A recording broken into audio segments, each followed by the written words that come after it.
Welcome to The Source, where we combine the headlines with in-depth conversations with the newsmakers themselves.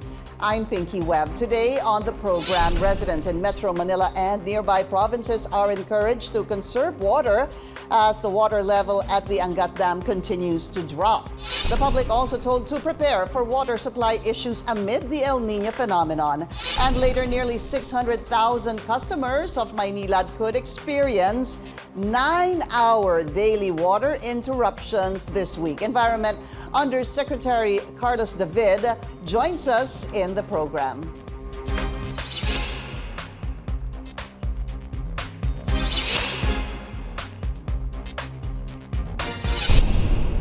The government advises residents in Metro Manila and nearby provinces to employ water-saving measures as the water level in the Angat Dam continues to drop in an effort to avert massive water interruptions in the coming months.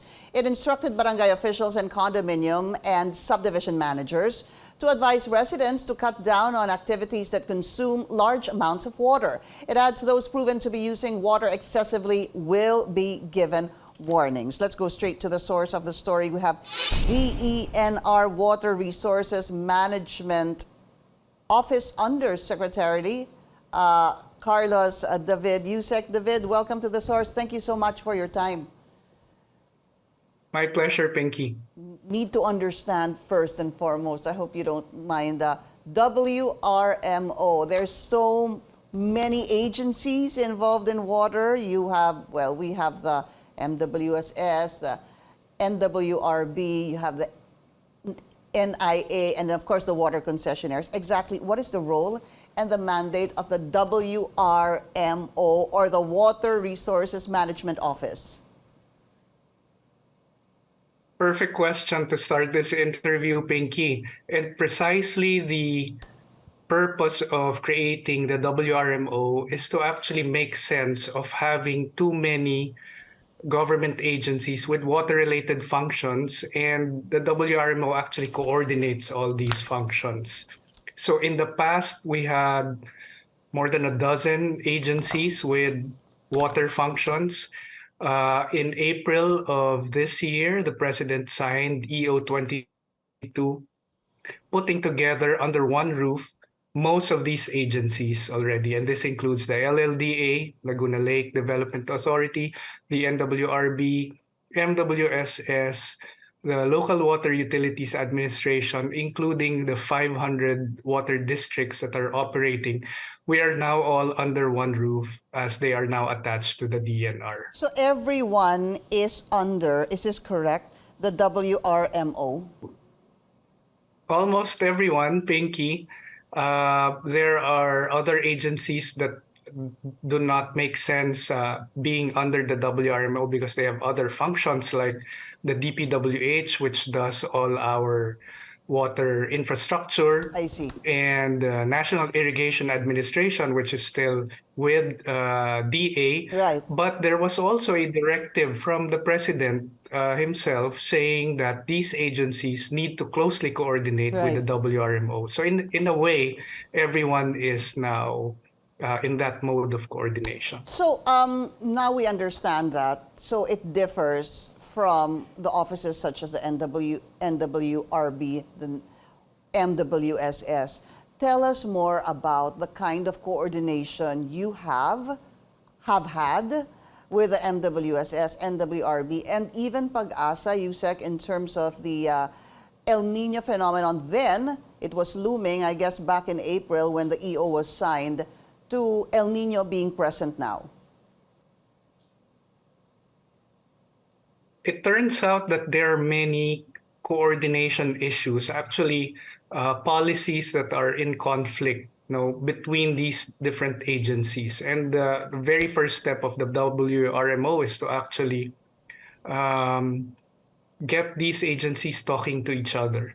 There are agencies, for example, that feel that they are not required to secure some of the permits given by NWRB, for example, And by doing so, the NWRB is unable to manage the water resources because there are areas that are unknown to them. So we try to fix all these coordination issues.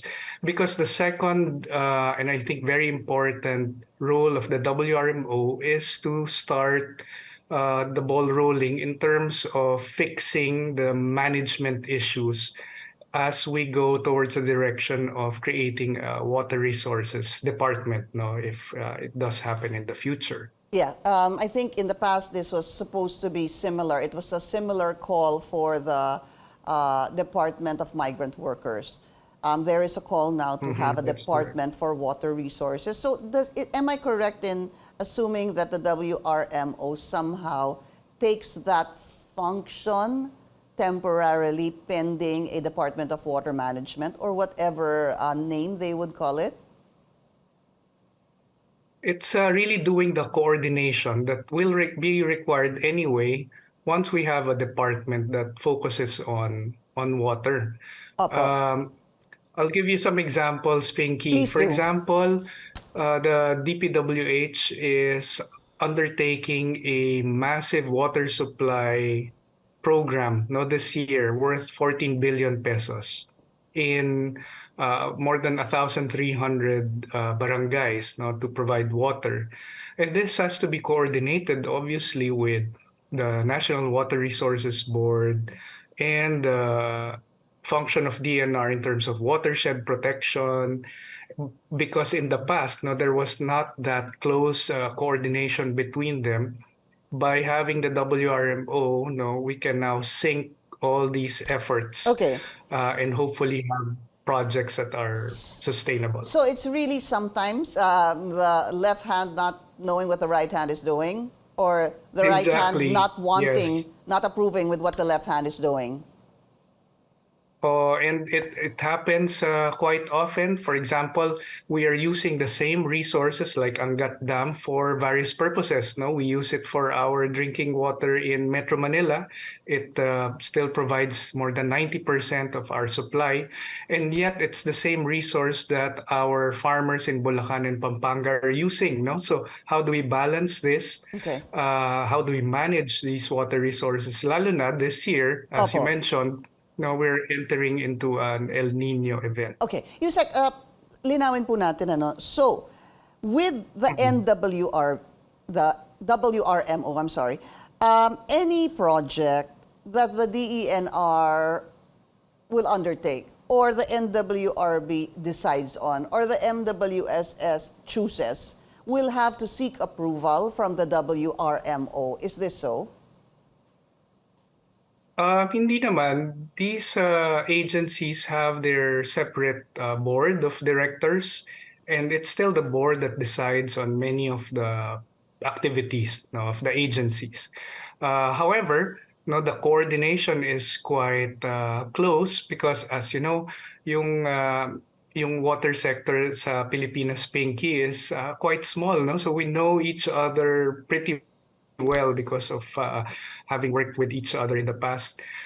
For some agencies like NWRB and LLDA, no, the chairman of the board actually is the DNR. No? So mas madali yung coordination. But because we are also friends with MWSS and the local water utilities, no, even if we're not a part of their board, no, they actually ensure that our comments, no, in some of their Yeah, are taken into functions consideration. and policies, Yeah. no, are Yeah. actually taken. As you know, to be quite honest, Yusek, it becomes very Yeah. confusing. There's just too many agencies that talk about, refer, or make decisions on the water management here in the country. But anyway, just also one last question on this.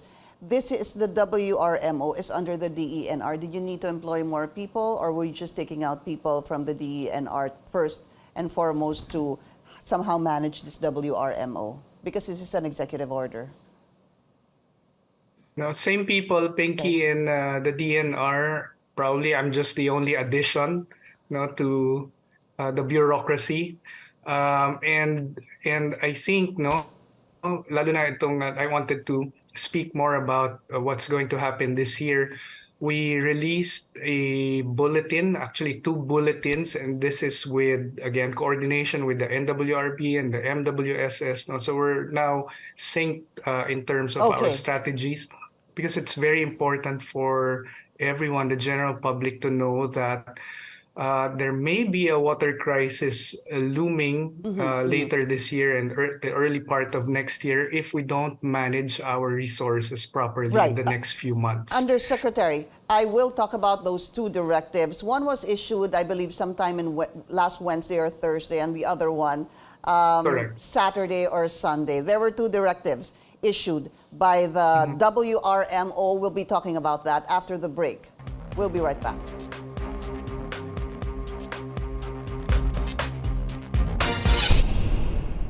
You're watching The Source on CNN Philippines. I'm Pinky Webb. Our source today, Environment Undersecretary Carlos David. Undersecretary, let's start with what you said prior to the break. Is there a water crisis at present, or is it a looming water crisis? I would say there will be a water crisis towards the end of the year if we do not get our acts together, in the next few months. I hope you don't mind this. There was something we read last night, brainstorming, that you announced that there was a water crisis during a Senate hearing last May 8th. Was that you, sir? I actually don't remember exactly, but at this point in time, the level of water in Angat is now below the minimum operating level. And what that means is that we will now have to prioritize water coming from Angat for domestic water supply, Okay. and the water that is allocated for irrigation will actually have to take a back seat, and therefore the Yes. minimum amounts of water will now be released for irrigation purposes, Okay, because so we have to concentrate on Metro Manila. you said, just to clarify, what you're saying is it's a looming water crisis. That's correct. All No? right. And every time that we dip below 180, Yeah. then this is really alert level for everyone And to let's talk about that. ensure that. Yeah. So Angat Dam, Sige. as you mentioned, below minimum operating level. Unti-unti po itong bumababa. In the past week, we were monitoring this here on CNN Philippines. So yesterday, it was already at 179.56, below the minimum operating level of 180. But this morning, yung 179.56 naging 179.23. What is the, siguro first and foremost, Yusek, is this alarming for you? This is always alarming when we reach levels that are below the minimum operating level. Okay. It also means that the amount of water that we release for MWSS is the regular or normal amount, and there are no extra releases. And this is partly the reason why we will have a lot of water interruptions in Metro Manila in the coming weeks. All right. Balikan ko po yan. Puntahan po na natin yung two directives or bulletins that was issued by the WRMO. I have to get used to the WRMO, sir. Anyway, I do remember that the first one was advising all government agencies, obviously, to conserve water. I think this was issued Wednesday or Thursday last week. And I do remember that That's correct. sasara po yung valve supposed to be at night. And then, there was also something I read that there was an allocation, please correct me if I'm wrong, sir, of 50 liters of water per individual. Are those correct, sir? So to the first point, the one of the strategies that we can do at this point in time, when meron pa naman tubig, Pinky, hindi pa naman tayo nandun sa I don't know if you remember 2019. This Yes, was sir. the last water crisis that we had. And it constantly reminds me that 2019 should never happen again, because the timba in our bathroom from circa 2019 is still in our bathroom. No, it's still there as a fixture, just to remind us, in the family, that this can happen again. No, Yeah. nagrarasyon ng tubig at kulang na kulang yung tubig. Meron pa tayong time. Itong next few months, as I mentioned, is very critical. And one of the strategies really is to conserve water so that we do not end with a situation like that of 2019. So yung directive nung bulletin number 1 is towards all government building managers. Alam mo sa government, because we're paying for our utilities, no, water and electricity na automatic, no. Yung conservation measures take a back seat. But other than when we do conservation measures, we reduce our expenses as agencies, but at the same time, and this year it's Okay. even more important that water that we conserve actually goes to supplying water to another fellow Metro Manila resident. Opo. No, so nababawasan natin yung interruptions sa mga tao Opo. when we conserve. So Yusek, what exactly is the directive? Sasara po yung valve sa gabi, advising all employees to conserve water, and then number 3 was to just consume 50 liters of water per individual. Okay, so yung number 3 is a guide for everyone to be able to compute how much water is actually average consumption. No, because once you compute, if it turns out that your water bill is more than what was computed, it is most likely that the building has a lot of leaks. And this is something that we will have to address because kahit walang gumagamit, nauubos yung tubig natin. Opo.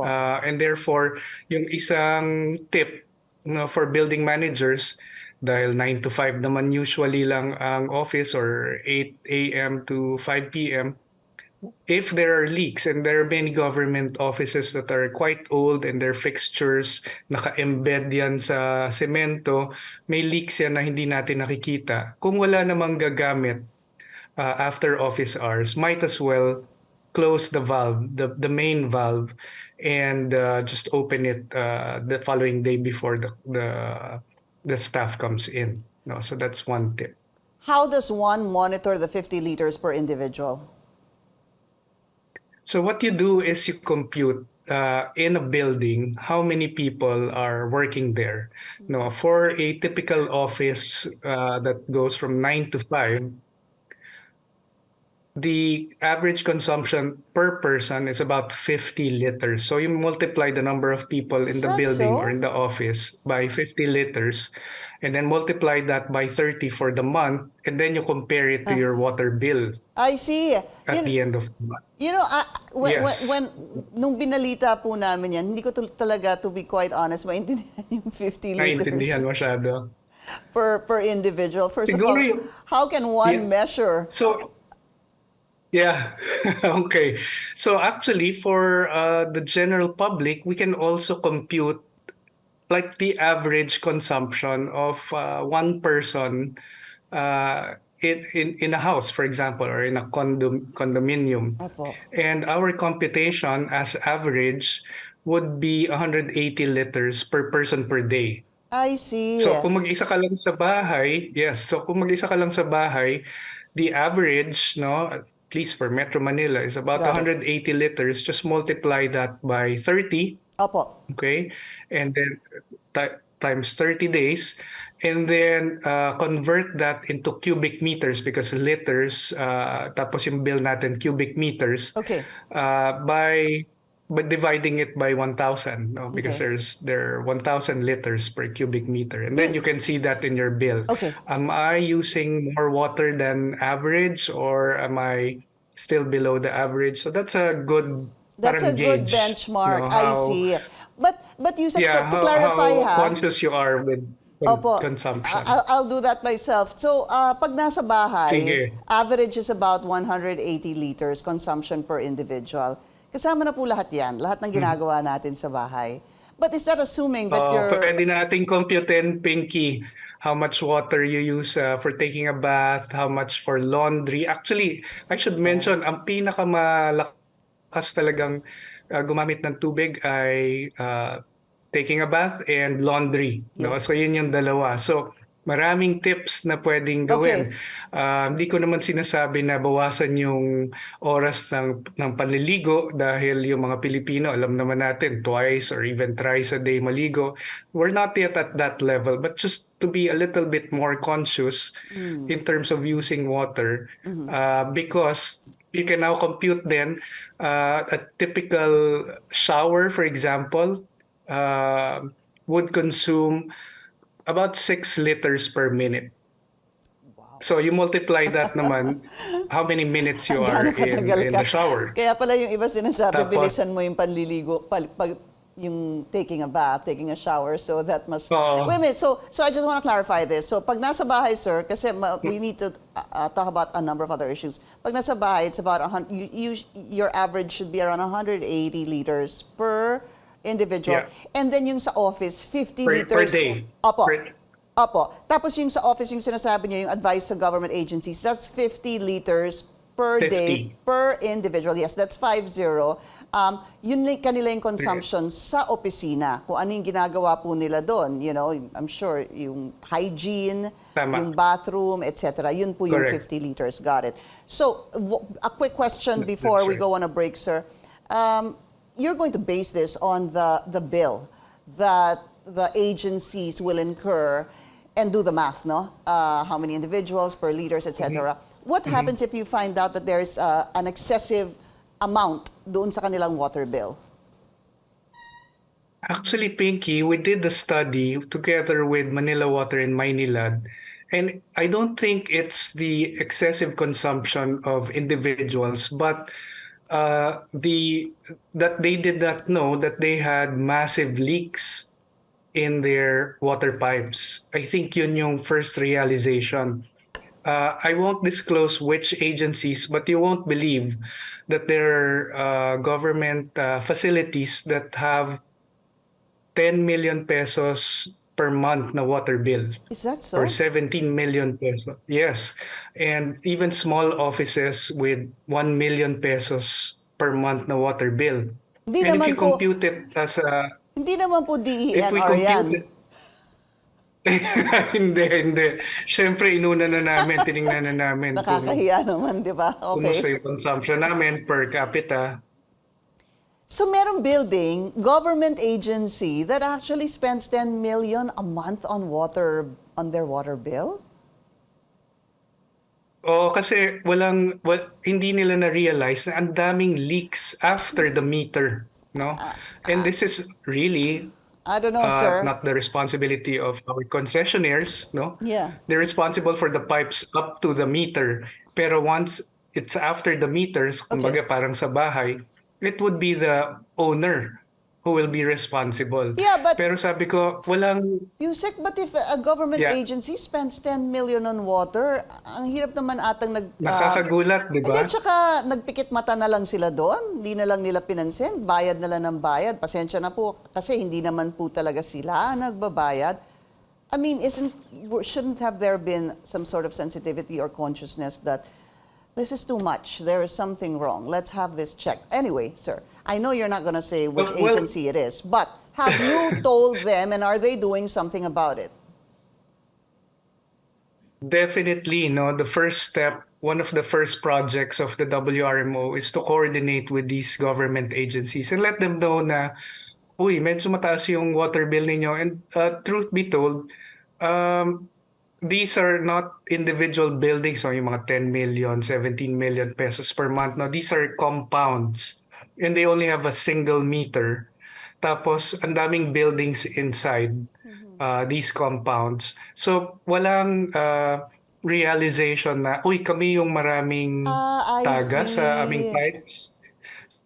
So, kasi naka-group together. Hindi naman So po, now that we hindi have... naman po krame, let's say krame, AFP, kasi di ba yung mga ganon? Kasi when you say compounds, di ba, for example, AFP, there's the NDRRMC is also there, yung mga ganon. So basically you're saying, is it them?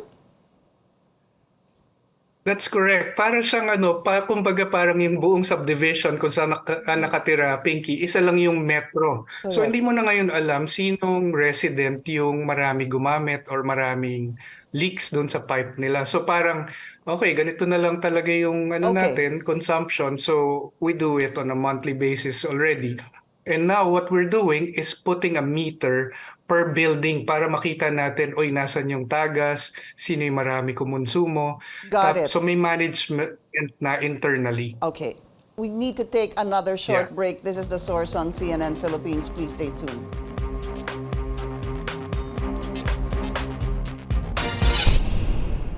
Our source today, Environment Undersecretary Carlos David. Yusek, just one, probably two more questions. When can we definitively say that there is a water crisis? Because it's a little bit confusing. The president said, I think in March, that there is a water crisis. In Senate hearing in May, you said there is a water crisis. And then now you're saying there's a looming water crisis. Could you please clarify this for us? Okay, now I remember, Pinky, the context of that statement. In May, during the Senate hearing, even before El Niño, there were roughly 600,000 residents, 600,000 families in Metro Manila that had water interruptions already. No, to me, that constitutes a water Okay. crisis already. And we made strategies so that from April, May, and June, walang interruptions. However, walang ulan na dumadating nitong July, so mas malaking potential water crisis ang pwede nating pasukin. So no, are we in the still, coming pasensya na po months. kayo sa terms ha, Yusek, pero looming pa rin ho ba o water crisis na? Because we understand that over 500,000 customers again will be experiencing 9-hour water interruption. So what is it, Yusek? Definitely, for those people who are affected, it is already a water crisis. No? But what we're talking about as a water crisis for the whole country or even Metro Manila is what happened in 2019 when Apo. practically all residents Got it. were fetching water. Yes. No? Nag-iigib dahil lahat may Okay. interruptions. Yusek, let's speak again on this matter because referring back to 2019, that water crisis was also an effect of a weak El Nino. It doesn't seem like this is going to be a weak El Nino. It might be worse. I hope to speak to you again. We've run out of time. Environment Undersecretary Carlos David, thank you so much for your time. Thank you, Pinky. Thank you for joining us here on The Source. I'm Pinky Webb. You're watching CNN Philippines.